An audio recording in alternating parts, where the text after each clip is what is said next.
Welcome. Previous session में हम लोग 21 आइडियम्स एंड फ्रेज को डिस्कस किए थे। आज हम लोग कंटिन्यू करते हैं फॉरवर्डिंग आइडियम्स एंड फ्रेजेस को।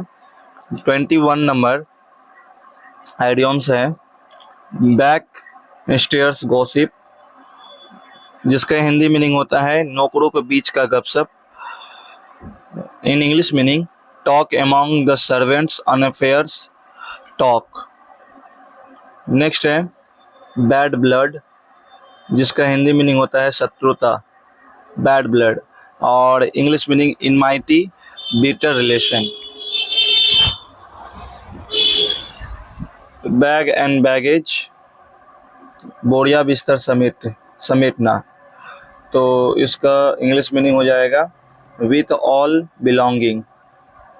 बैकर डजन्स, संख्या में 13 होना। एक तो डजन्स का मतलब 12 होता है और बैकर को इन्वॉल्व किया तो 13, तो टोटल नंबर सब 13 से 13 in number. Be born with a silver spoon in one's mouth, यानी कि कोई भी बच्चा का जन्म होता है तो वो धनी परिवार में पैदा लेता है। With a silver spoon in one mouth. तो इसका इंग्लिश मीनिंग हो जाएगा to be born in a rich family. Next है be in the driving seat, यानी इसका मतलब हो गया सारी जिम्मेदारी का भार उठाना, है ना। सारी जिम्मेदारी का भार उठाना हो जाएगा बियरिंग ऑल रिस्पॉन्सिबिलिटीज। नेक्स्ट है बियर द बर्न्ट ऑफ, परिणाम भुगतना हो जाएगा, जिसका मीनिंग हो जाएगा to be bear the main part of our something unpleasant. To bear main part something unpleasant, ठीक है। नेक्स्ट है कि बीट अबाउट द बस, घुमा फिरा कर बातें करना। तो to talk in a round bout manner circumlocutions. Next है बीट ब्लैक एंड ब्लू का मतलब होता है अत्यधिक पिटाई करना। बीटिंग मर्सियसली, बीट होलो का मीनिंग होता है काफ़ी आसानी, और जिसका मीनिंग होता है to defeat someone easily and convincingly. इसका पूरा मीनिंग बताते हैं बीट होलो का काफ़ी आसानी एवं बुरी तरह से पराजित करना। नेक्स्ट है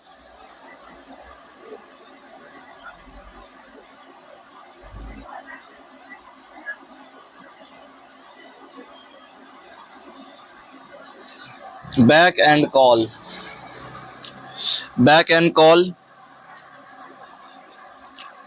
कॉल का हो गया आज्ञा में रहना, ठीक है, जिसका हिंदी में इंग्लिश मीनिंग हो जाएगा ready to obey the order instantly.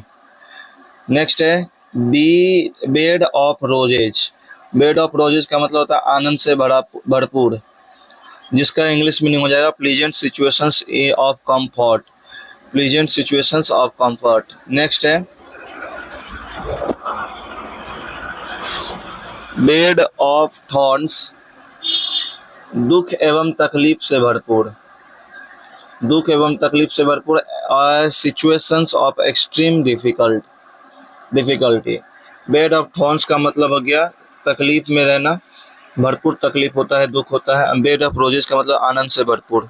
Bagger descriptions, अवर्णनीय, difficulty of impossibles to describe और एक्सप्लेन, डिफिकल्ट और इम्पॉसिबल्स टू डिस्क्राइब और एक्सप्लेन।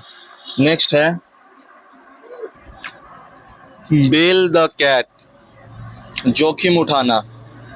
बेल द कैट का मतलब जोखिम उठाना। Taking first at personal risk. Next है between the devil and the deep sea, दो गंभीर परेशानियों के बीच। Between two difficult situations the deep sea, ठीक है। नेक्स्ट है बिग गन, ऊंची पहुंच वाला व्यक्ति, बोलते हैं ना पॉलिटिशियन को, हम ये करवा देंगे वो करवा देंगे, तो बिग गन होता है वो, ऊंची पहुंच वाला व्यक्ति होता है, एन इन्फ्लुएंशियल पर्सन। नेक्स्ट है बर्ड्स ऑफ पैसेज, यदा कदा आने वाला। यदा कदा आने वाला का होता है जब मन तब आने वाला, तो वन हु कम्स ओकेजनली, ठीक है, जब मन तब भी कह सकते हैं, और ओकेजनली जो कभी कभी इवेंट्स हो तब आने वाला, कभी कभी भी आने वाला, और कभी नहीं बुलाए तो भी आ जाना। तो वन हु कम्स ओकेजनली जो होता है ये बर्ड ऑफ पैसेज हो जाएगा। बर्ड्स आई व्यू, सरसरी निगाह, सरसरी निगाह का मतलब होता है ओवरव्यू, ठीक है। नेक्स्ट है बर्ड्स ऑफ अ फीदर, एक ही प्रवृत्ति के लोग, यानी कि एक ही विचारधारा के लोग, एक ही प्रवृत्ति के लोग होता है, जिनका मीनिंग हो जाता है people with the same idea, characteristics and interest, जिनका सभी का मेंटलिटी एक हो, इसी को बोलते हैं बर्ड्स ऑफ फीदर्स। नेक्स्ट है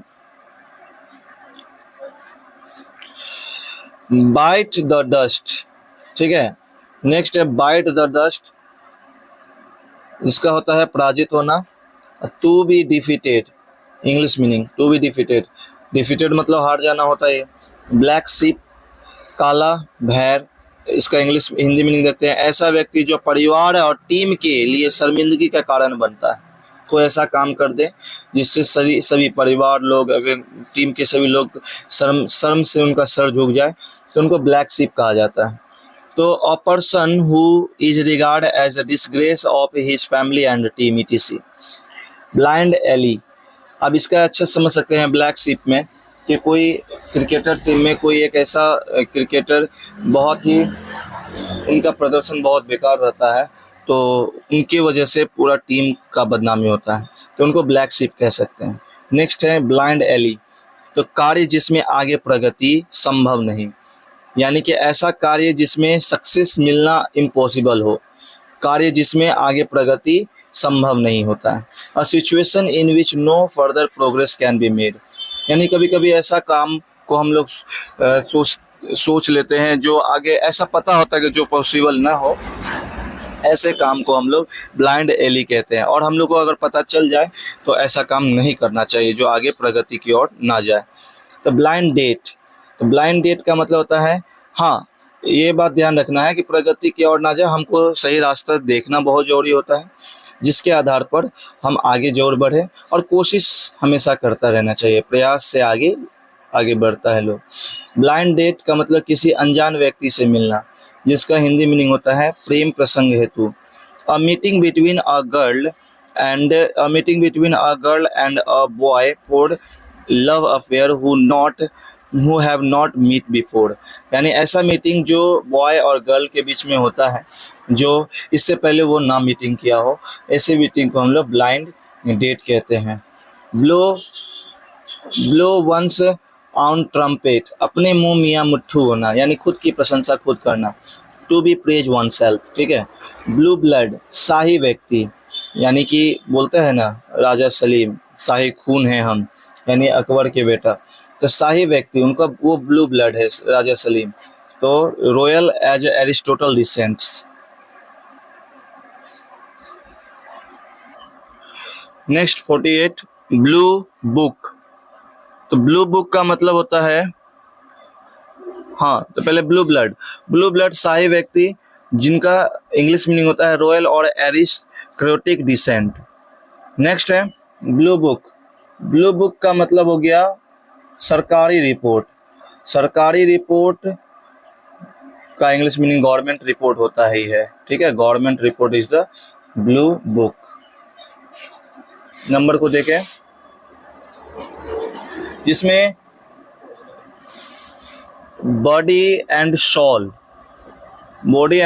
है, जिसका मीनिंग होता है पूर्णतया, बॉडी एंड सोल का मीनिंग हो गया पूर्णतया, इसका इंग्लिश मीनिंग हो गया एंटायरली, कंप्लीटली रूप से। बोल्ट फ्रॉम द ब्लू आकस्मिक विपत्ति, अनएक्सपेक्टेड प्रॉब्लम, ऐसा प्रॉब्लम जो कभी भी आ सकता हो, अनएक्सपेक्टेड, इसका उम्मीद भी नहीं किया जा सकता, तो बोल्ट फ्रॉम द ब्लू हो जाता है। बोन ऑफ कोटेंशन, झगड़े की वस्तु या कारण, झगड़े की वस्तु या कारण, किसी की वजह से झगड़ा हो जाना, जो वस्तु होता है, जिस वस्तु की वजह से झगड़ा होता है, तो बोन ऑफ कॉन्टेंशन कहते हैं उसको। सब्जेक्ट ऑफ अ डिस्प्यूट, ठीक है, किसी के कारण किसकी वजह से झगड़ा हुआ तो उसको सब्जेक्ट ऑफ अ डिस्प्यूट कहते हैं। नेक्स्ट है बोन, ब्लेसिंग इन डिसगाइज, छिपा हुआ वरदान, ठीक है, छिपा हुआ वरदान का मतलब होता है hidden blessing. Hidden blessing is the blessing of disguise. Bosoms friends, जिगरी दोस्त, जिगरी दोस्त को इंग्लिश में नहीं होता है फास्ट फ्रेंड। फास्ट फ्रेंड जो बहुत ही क्लोज फ्रेंड होता है उसको फास्ट फ्रेंड कहते हैं। बुशुम फ्रेंड भी कहते हैं। ब्रेक द आइस, चुप्पी तोड़ना, चुप्पी तोड़ना यानी कि टू स्टार्ट अ कन्वर्सेशन, बहुत देर से चुप है और अचानक से बोलना शुरू कर देना, कन्वर्सेशन स्टार्ट करना, इसे हम कहेंगे to start a conversation. In the idioms के केस में ब्रेक द आइस कहेंगे। नेक्स्ट है ब्रीथ वंस लास्ट, अंतिम बार सांस लेना, जिसको हम लोग कहते हैं मर जाना, तो टू पास अवे और डाई। ब्रीथ वंस लास्ट, कितना अच्छे से वर्ड दिया हुआ है, यानी कि हम लोग इसको कभी कभी कंफ्यूज कर सकते हैं। तो ब्रीथ का मतलब सांस लेना होता है, वंस का मतलब एक बार, लास्ट अंतिम का एक बार का सांस। तो ब्रॉड डे लाइट, दिन दिहाड़े, दिन दिहाड़े in the day when crime can not be hidden. Next है ब्रोकन रीड, अविश्वासी व्यक्ति, जिस पे विश्वास नहीं किया जा सकता है, और इनका मीनिंग हो गया a weak unreliable person, a weak and reliable person, unreliable person. Brown study, brown study का मतलब होता है विचार मग्नता। विचार मग्नता का मतलब हो गया a state of the deep thought, जो बहुत गहराई में कुछ सोच रहा होता है, उसको ब्रॉन स्टडी कहते हैं। हम लोग कभी कभी ब्रॉन स्टडी करते हैं, बहुत गहराई से सोचते हैं, तो उसको brown study. Bull in the china shop, जो जगह के अनुकूल ना हो, ठीक है। सपोज डैट के कोई बच्चे स्कूल में बैठे हुए हैं, स्कूल में बैठ करके कोई 4-5 बोतल नेपाल से ले आता है और पीने के लिए बैठ जाता है, तो वो bull in the china shop हो जाएगा, यानी कि वो जगह पढ़ने के लिए, ना कि वहाँ पीने के लिए। आपको समझ में आ गया। तो इन वो is out of place in a delicate this situation, ठीक है, सिचुएशन के हिसाब से वो ठीक नहीं है। अब इसका एक और भी उदाहरण समझ सकते हैं कि कहीं कोई आदमी एक्सपायर कर जाता है, वहाँ पे वो ठहाके मार के हंसना, तो ये हो गया blue in the china shop, जो जगह के अनुकूल नहीं होना चाहिए। वहाँ पर आदमी सभी लोग वहाँ पर उदासी रहेंगे और मैयत मनाएंगे, बट लेकिन अगर वहाँ कोई हंस दे तो वहाँ पे हो जाएगा blue in the china shop. अब जैसे कि एक ये भी उदाहरण हो सकता है कि ढाबे पे जा करके पढ़ाई करना, ये भी blue in the china shop हो जाएगा। रोड पे जाके नाच करना, ये भी blue in the china shop हो जाएगा, ठीक है। एकेडमिक रूम में पढ़ाई करना, ये blue in the china shop नहीं होगा, क्योंकि वो सिचुएशन के अकॉर्डिंग चल रहा है। तब अब नेक्स्ट है 60, burn a hole in the pocket, जिसका होता है शीघ्रता से खर्च करना, शीघ्रता से खर्च करना, जिसका इंग्लिश मीनिंग हो गया मनी स्पेंट क्विकली, ठीक है। बर्न वंस फिंगर, खुद का नुकसान कर बैठना, तो इसका to get oneself in a terrible, ठीक है। Burn the candles at the both ends, अपनी क्षमता अथवा साधन का अत्यधिक इस्तेमाल करना।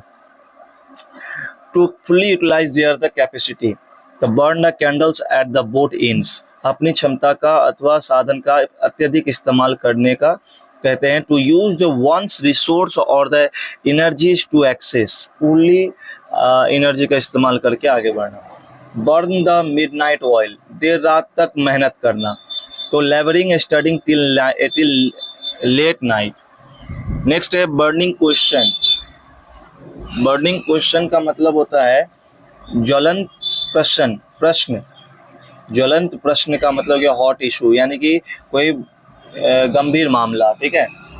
उसके बाद बर्री द हैच, दुश्मनी खत्म करना, बोलते हैं ना कोई भी दो व्यक्ति दुश्मन रहता है और दोस्ती का हाथ बढ़ाना, तो बर्री द हैचेट हो जाएगा, to in the hostility. Next है by feet by feet and starts, रुक रुक कर अनियमित रूप से, रुक रुक कर अनियमित रूप से, यानी इरेगुलरली, इरेगुलरली। नेक्स्ट है bye hook or by crook, गलत या सही किसी भी ढंग से, यानी बोलते हैं ना एट एनी हाउ, हमको ये काम होना चाहिए था। Bye hook or by crook, bye hook or by crook, any how, तो इसका मतलब है क्या, bye any means right or wrong, किसी भी तरीका से हमको ये काम होना चाहिए, तो by hook or by crook या by any means right or wrong. Next है by leaps and bounds, by leaps and bounds, इसका मतलब हो गया दिन दुनी और रात चौगुनी होना। इसका इंग्लिश मीनिंग होता है at the rapid pace, at the rapid pace, ठीक है।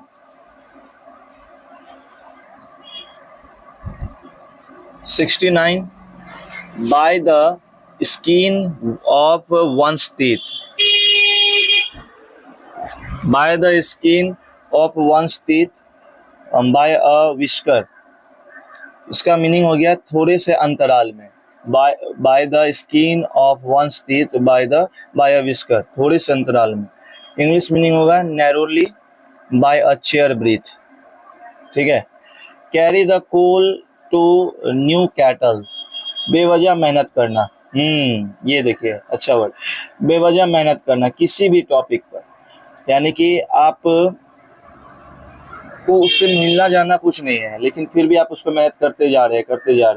ये हो गया carry the coal of Newcastle, तो बेवजह मेहनत करना। इसका इंग्लिश में spending time and energy in doing something that is useless and the wastage of energy, जो सिर्फ एनर्जी का वेस्ट है और इससे कुछ मिलना है नहीं। तो जैसे उसके नेक्स्ट है कास्ट पल्स बिफोर स्वाइंग, बंदर के हाथ में नारियल, किसी वस्तु को ऐसे व्यक्ति को देना जो उसका मूल्य ना समझे। सही बात है, यानी कि अगर कोई नॉर्मल सा इंसान को अगर हाथ में AK-47 दे दिया जाए जो आर्मी के द्वारा यूज किया जाता है, तो वो बंदर के हाथ में नारियल के जैसा ही होगा। और right things in a wrong hands, यानी कि सही चीज गलत आदमी के हाथ में पड़े जाना, इसी को कहते हैं right things in a wrong hand. कभी कभी AK-47 आतंकवादी टेररिस्ट के हाथ में भी चला जाता है, तो उसका वो गलत इस्तेमाल करता है, निर्दोष को, आम लोगों पर अत्याचार करता है, मारता है, डिस्क्रिमिनेशन उस पर अप्लाइड कर देता है। नेक्स्ट है castles in the air, castles in the air का मतलब क्या, हवाई किला बनाना, ठीक है, जिसका इंग्लिश मीनिंग हो गया day dreams or hope or desires unlikely to be realised. स्वतंत्रता दिवस की हार्दिक मंगलमय शुभकामनाएं आपको। नेक्स्ट है हाँ, तो बंदर के हाथ में नारियल किसी वस्तु एवं व्यक्ति को देना जो उसका मूल्य ना समझे। At right things in wrong hands. Castles in the air, castles in the air का मतलब है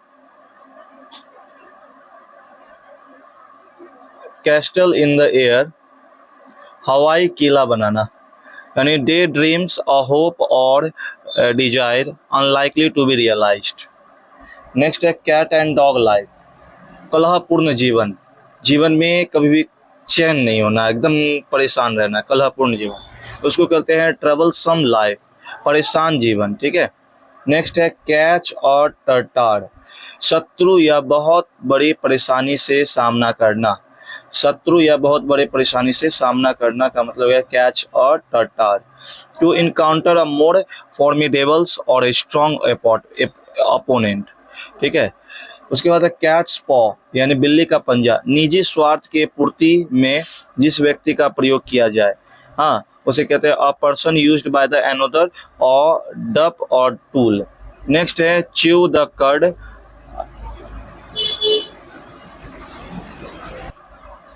मनन करना, च्यू द कर्ड का मतलब होता है मनन करना, और मनन करना को इंग्लिश में कहते हैं टू पॉन्डर ओवर मेडिटेट, मनन करना, मेडिटेशन होता है ना, मेडिटेशन, मनन करना और ध्यान से सोचना, ध्यान करना, तो मेडिटेशन, तो मनन करना, तो च्यू द कर्ड, ठीक है। तो उम्मीद करेंगे कि आप लोग को अच्छे समझ में आया होगा, और भी है आइडियम्स एंड फ्रेज हम लोग नेक्स्ट सेशन में डिस्कस करेंगे, क्योंकि आज का सेशन 20 मिनट का हो ही गया, तो आज के लिए हम इतना ही रखते हैं। हम लोग नेक्स्ट वीडियो में दोबारा मिलेंगे। और अंतिम में फिर से आप लोगों को इंडिपेंडेंस डे की हार्दिक शुभकामनाएं। जय हिंद, जय भारत, भारत माता की जय।